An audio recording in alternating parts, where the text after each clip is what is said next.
seperti quotes kata-katanya Spiderman. Di balik setiap anugerah kekuatan ada tanggung jawab. Ada tanggung. Iya.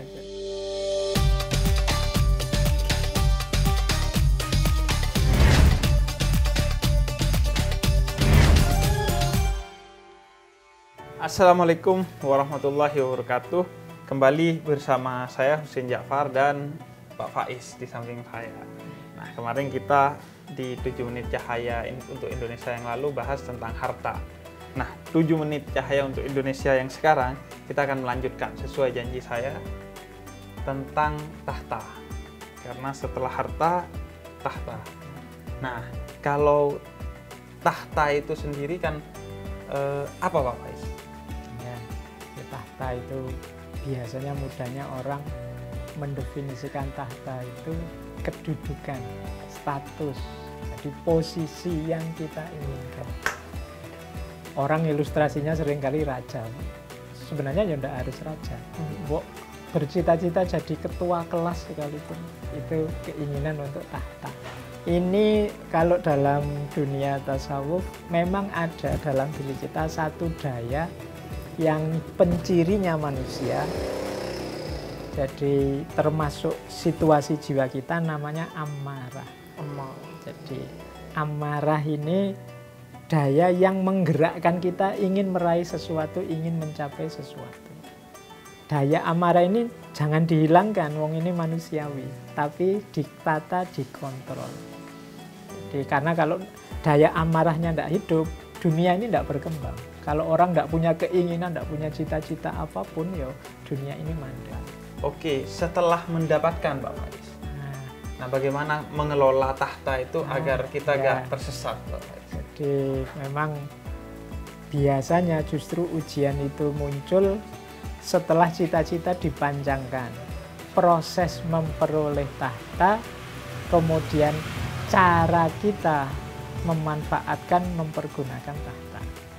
Jangan lupakan proses yang salah tidak akan menghasilkan produk yang baik, termasuk cara kita mengejar tahta. Maka teman-teman semua diingat-ingat, mungkin punya target, punya cita-cita, punya keinginan untuk sebentuk tahta tertentu, entah jadi apa, entah posisi apa, raih itu secara benar, secara baik, bahkan kalau bisa juga secara indah.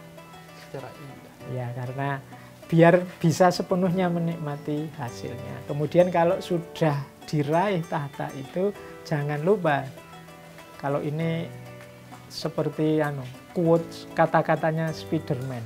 Di balik setiap anugerah kekuatan ada tanggung jawab. Ada tanggung. Iya, makanya kadang-kadang kalau tanggung jawabnya besar, coba kita ingat ya contoh-contoh besar dalam sejarah Islam. Misalnya Khalifah Umar bin Abdul Aziz, begitu beliau diangkat jadi khalifah, dia langsung pulang nangis. Jadi terseduh-seduh nangis sampai istri beliau heran, kok sampai segitunya? Karena beliau melihat ini jangan dilihat jabatan khalifahnya, tapi di balik itu ada tanggung jawab. Jadi kalau ada satu saja di antara umat yang sesat, yang rusak, itu tanggung jawab saya. Dan itu berat. Termasuk juga tahta YouTuber atau influencer Pak ya. Jadi YouTuber terkenal. Itu banyak tahta orang sudah, yang mengikuti dia, followernya terpengaruh sudah oleh dia. Berapa, itu posisi, itu tahta. Di balik itu ada tanggung jawab. Nanti kalau kita menyampaikan, mengucapkan, mencontohkan sesuatu yang ditiru mereka dan ternyata sesuatu itu merusak, jelek, itu berarti kita juga ikut bertanggung jawab. Iya, orang investasi rumah, Anda investasi dosa.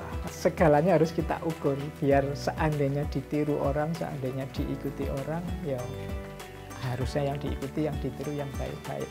Dan yang penting tadi pemenuhan tanggung jawab tadi. Jadi setiap tahta apapun, ukurlah, tepatilah tanggung jawab di baliknya. Terakhir Pak Faiz, soal jebakannya tahta itu kan kemudian sombong dan zalim kepada orang yang ada di bawahnya kita. Nah, cara mengamankan itu? Ini berarti kalau menurut Imam Ghazali, ya bersihkan hati, jernihkan akal. pancang cita-citamu, entah ingin mencapai posisi apa, merebut tahta apa, tapi jangan lupakan cermin ke hati dan petunjuk dari akal sehat. Insya Allah nanti pemerolehan tahta kita tidak melenceng dari jalan ideal agama, masyarakat, berbangsa, dan lain sebagainya. Dan jangan lupa juga di balik setiap kedudukan dan tahta ada tanggung jawab yang harus ditunaikan.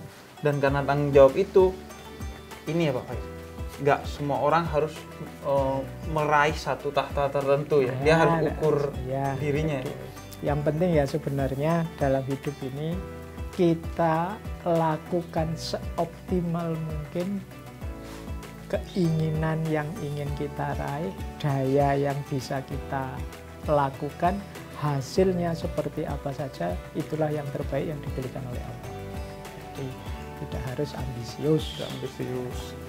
Yang penting juga tahu diri ya. Kalau memang nggak mampu ambil tanggung ya, jawabnya, makanya itu jangan tadi ambil. mintalah fatwa akalnya. Fatwa akal, iya, ya. Jadi kalau saya tiba-tiba bercita-cita ini periode yang akan datang harus presiden ini saya.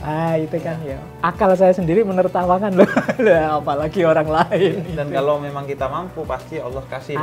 Jadi bayangkan Pak Faiz sekarang YouTuber, influencer loh, subscribernya banyak. Padahal Pak Faiz nggak ada kamera di rumahnya, kan? Dan juga nggak pernah bercita-cita ke sana. Nggak pernah bercita-cita, makanya tapi tadi memberi pengaruh besar. Kita lakukan saja yang kita bisa, yang baik semaksimal mungkin. Insya Allah nanti Allah memberikan yang terbaik. Amin. Terima kasih Pak Farudin Faiz.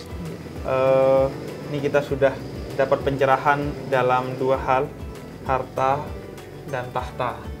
Nah ini kita juga masih punya PR nih Pak Faiz, wanita, harta, tahta, wanita biasanya. Ini jebakan Batman semua.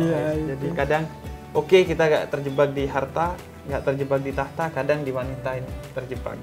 Nah, nanti mungkin kita bahas tentang wanita agar kita dapat pencerahan di 7 menit cahaya untuk Indonesia. Dan selamat berbuka buat teman-teman. Assalamualaikum warahmatullahi wabarakatuh.